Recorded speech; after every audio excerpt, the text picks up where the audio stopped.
Hello, once again you are welcome to Uncle Sam's Maths tutorial. Okay, now I welcome you here to another section of our Maths tutorial. Today we'll be looking at a different theme from what we looked at the previous week. Now today we'll be going more into what whole numbers are about.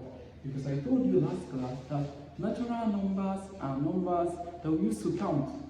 But whole numbers are the numbers that we use in mathematics to solve problems. Okay? And I gave you a clear difference that natural numbers start from 1 to infinity, while whole numbers start from 0 to infinity. Now let's go straight into what we have for today.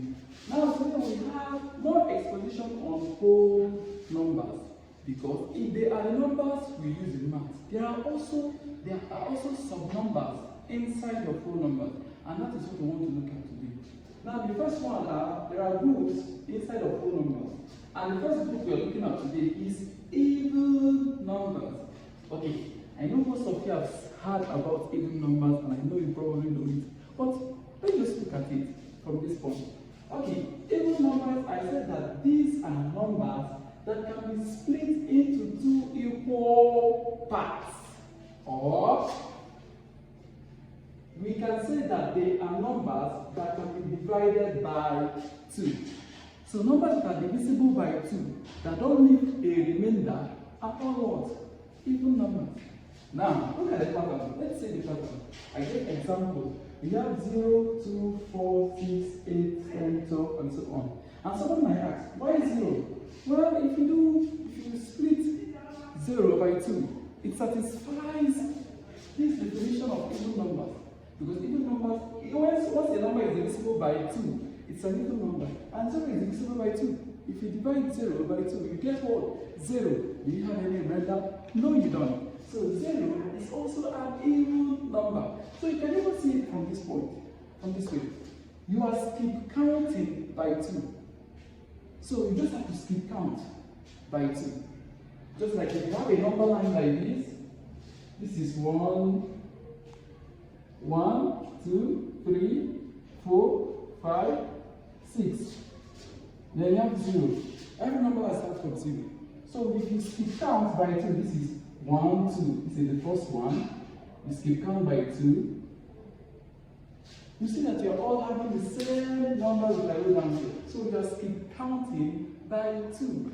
This is an even number. So let's go into the next one, which is what? Odd numbers.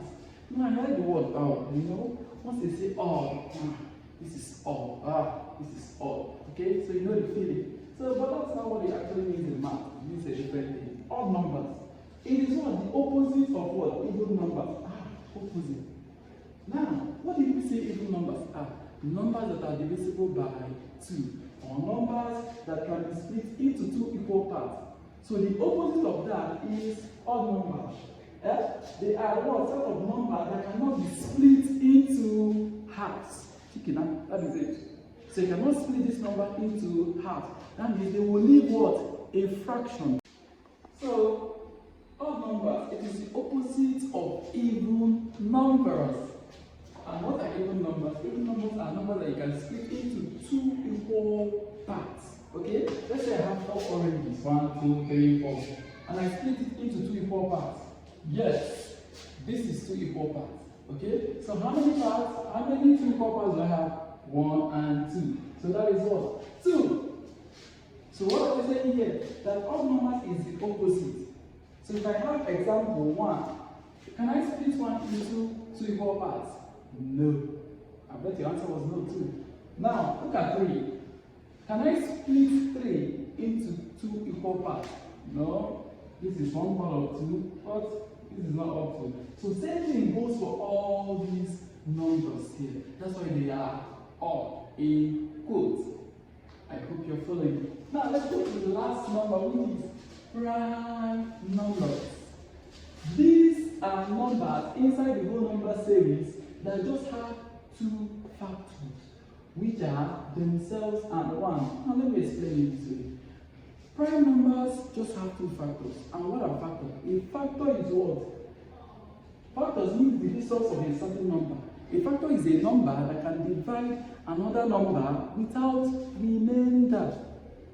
Okay? So prime numbers are just numbers that have two factors. In other words, they have just two numbers that can go through them and don't leave a what? Remainder. Example is what? 2. Why 2? Now let's look at 2. This is 2. What number do you think I can divide 2? Of course, you already know, or if you don't know, the first number that can divide every other number in the world is 1. Because 1 is a universal divisor. It can divide through any number that you are given. So it's not from 1. 1. Yeah, you can divide 2. That 1 can divide 2.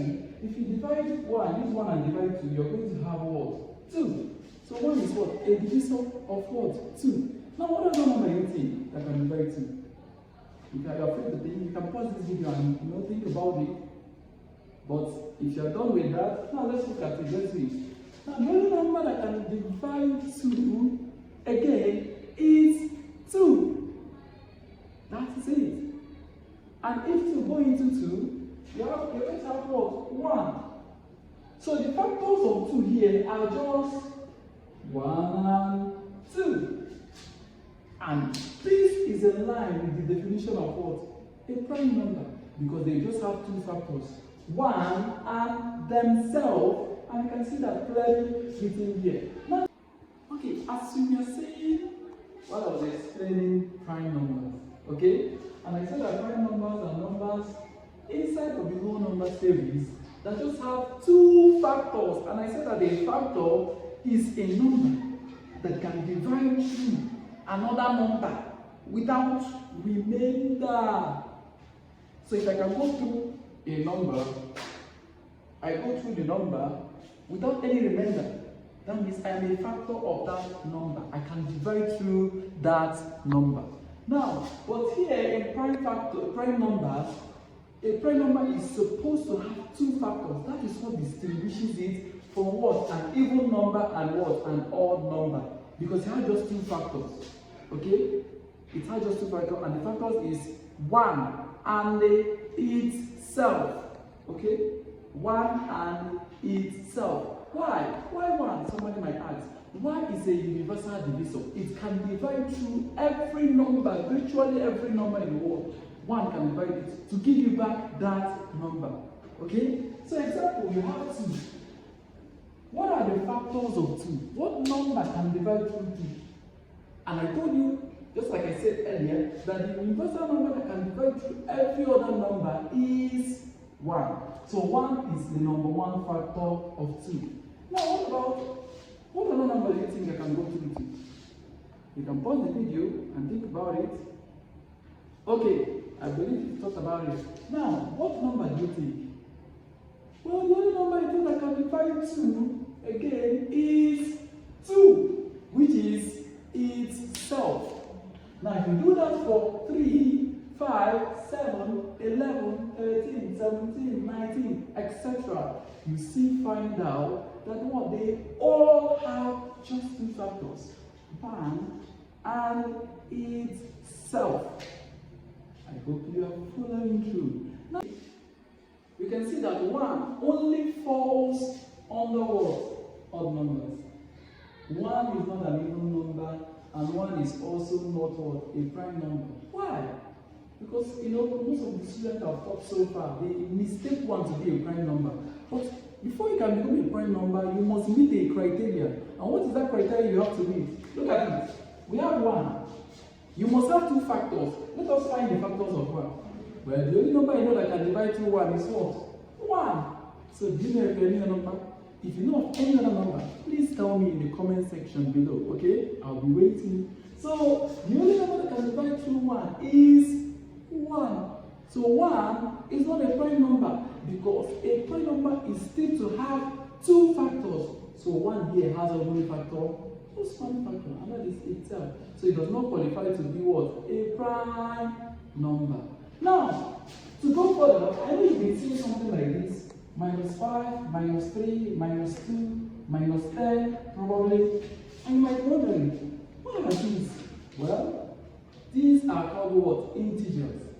Integers have the same definition as what? Whole numbers. Except that Integers is both a combination of positive numbers and negative numbers. Did you get the point? Integers are what? An addition or a combination of positive numbers and negative numbers. So why whole numbers start from 0, 1, 2, 3 to infinity? Integers start, you can reckon it on this number line. Yes, you can use a number line to represent it. Here is 0, here is 1, here is 1, here is 2, here is 3, and here is 4. Now, to the right hand side are what? Positive numbers.